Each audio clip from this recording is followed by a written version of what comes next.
Hello friends, అందరు బాగున్నారా? ఇవాళ అయితే మనం భూపాలపల్లి దర్గా కాడికి అయితే వచ్చాము. ప్రతి సంవత్సరం జనవరి 2 ఇక్కడ ఉర్సు చాలా బ్రహ్మాండంగా జరుగుతుంది.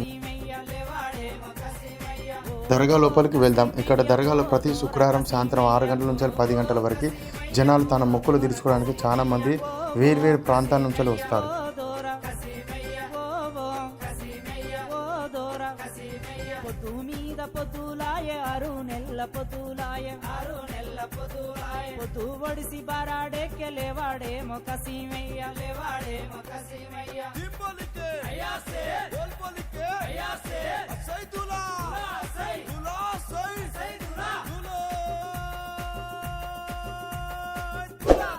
ఫుల్ వీడియో కోసం subscribe my channel, like, share, comment. Subscribe my channel.